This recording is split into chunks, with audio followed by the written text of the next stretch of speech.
Je reçois Karen Munganga qui vient de l'Europe. C'est une Congolaise qui fait le retour au pays, comme Césaire l'a dit, cahier d'un retour au pays natal. Elle revient à la source, au pays de ses parents. Bonsoir. Bonsoir. Madame, votre pays vous intéresse maintenant, vous amenez un projet et il est déjà à l'œuvre, la construction d'un centre pour la jeunesse. Dites-nous concrètement ce que vous voulez faire et pourquoi ça vous retient, ça vous passionne. Déjà, merci pour l'opportunité offerte, pour la cordialité qui m'a été offerte aujourd'hui. J'ai été très bien accueillie par Télé 50. Merci pour cela. Voilà. Je réponds donc au nom de Munganga Karen. Je me suis expatriée à l'âge de 2 ans. J'habite en France. Oui, à 2 ans. J'habite en France, plus précisément à Paris. Je suis mère de 4 enfants. Ah, oui. Déjà, là-bas, c'est... Bon, on dit... voilà, félicitations. Merci. 4 enfants, voilà. Maman de 4 enfants. Donc, je suis cadre. J'exerce le métier d'assistante de gestion auprès d'un bailleur social. J'ai eu la chance d'évoluer auprès des plus grands bailleurs sociaux français, dont Paris Habitat OPH, Coopération et Famille. Et je travaille en collaboration avec la préfecture de la Seine-Saint-Denis et les mairies des villes dont j'ai la gestion des logements sociaux.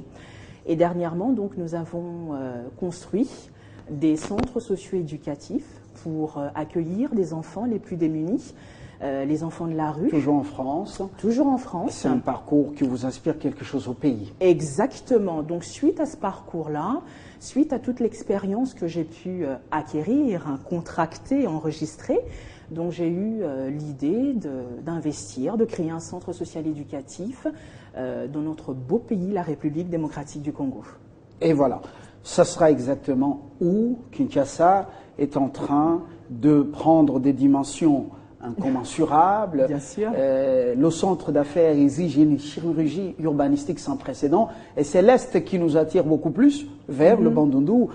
Vous allez où? Le Bas-Congo? Non, dans la commune de l'Ansélé. Oui, précisément vers le fleuve?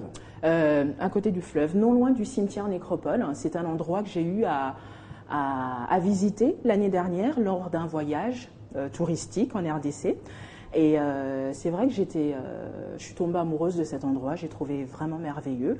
Donc j'ai eu l'idée donc justement d'investir, de créer le centre social éducatif à cet endroit-là. Alors, les jeunes, dans ce centre, qu'est-ce qu'ils y trouveront concrètement?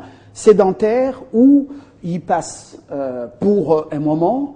Qu'est-ce qu'ils iront apprendre? Mon objectif est de travailler en collaboration avec les associations en place, ainsi que les organisations non gouvernementales, ONG en sigle, qui hébergent déjà des enfants de la rue, les filles mères, les veuves, etc. Donc l'objectif sera de travailler en collaboration donc, avec eux. Il y aura des moyens de transport. Nous n'aurons pas un centre d'hébergement, mais nous allons pouvoir accueillir les enfants dans la journée de 8h à 17h. Il y aura des ateliers, des groupes de parole, des groupes de lecture. Les enfants auront un espace où ils pourront s'exprimer.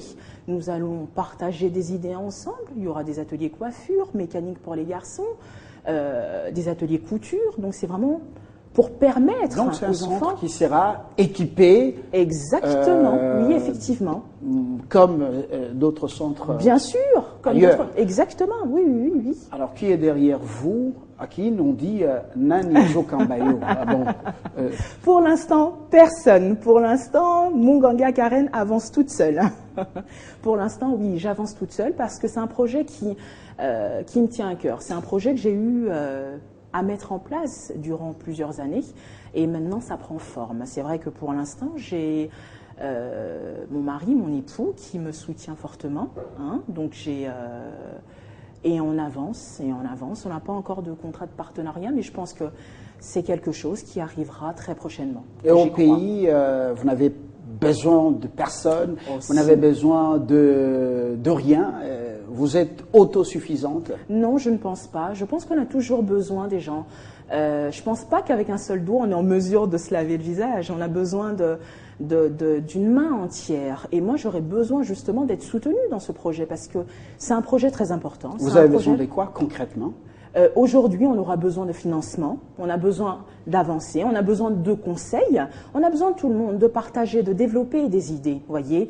Donc, c'est très important qu'on puisse tous s'unir pour pouvoir aller de l'avant, afin de pouvoir concrétiser ce projet. Alors, des enfants qui seront dans ce centre pour partager des ateliers dans différents domaines, pour quelle finalité? Vous voudriez voir quel type des Congolais dans les prochaines années? La base est importante, l'éducation est très importante. Aujourd'hui, je me suis rendu compte que nos enfants perdaient. Il y a un manque auprès de nos enfants. Vous voyez, aujourd'hui, moi je suis partie très jeune en France. Je ne connaissais pas la République démocratique du Congo. J'ai eu à connaître ce pays au fur et à mesure de mes voyages ici. Je me suis rendu compte que nos enfants manquait de quelque chose, voyez. Donc, raison pour laquelle j'ai eu cette idée de construire ce centre social. Pour inculquer les valeurs du travail, exactement. Valeurs morales donc universelles. Voilà, c'est un ensemble, c'est un ensemble. Les enfants, même par des groupes de parole, où ils auront l'opportunité, l'occasion de s'exprimer.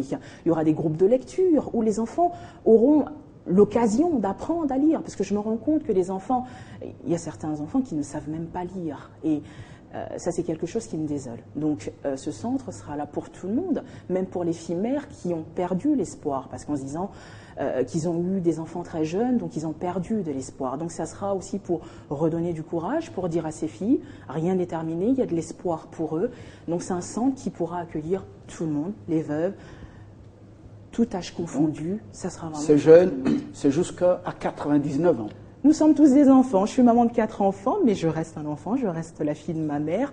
Donc nous sommes tous des enfants. Donc ça sera un lieu qui pourra accueillir tout le monde. Vos parents vous parlez du Congo, quand vous l'avez découvert, et aujourd'hui, espoir, désespoir? Non, je ressens... Si j'ai eu cette idée d'investir en République démocratique du Congo, c'est parce que j'ai ressenti que les choses avançaient, les choses évoluent. Il y a quand même un développement quelque part. Donc, la création de ce centre social et éducatif, c'est une pierre justement à ce développement. C'est ma contribution à moi, Munganga Karen, dans le développement de la République démocratique du Congo. Et c'est tout pour ce soir. Merci. Je vous remercie d'être venu. Merci. Plein succès dans cette œuvre qui vient de commencer. Et si cela pourrait apporter justement quelque chose aux valeurs et surtout à l'éducation de nous, Congolais. Merci, très bonne soirée. Merci, vous de même. Au revoir. Merci de nous avoir suivis. On se retrouve dans la seconde partie, après le journal. Bonsoir chez vous.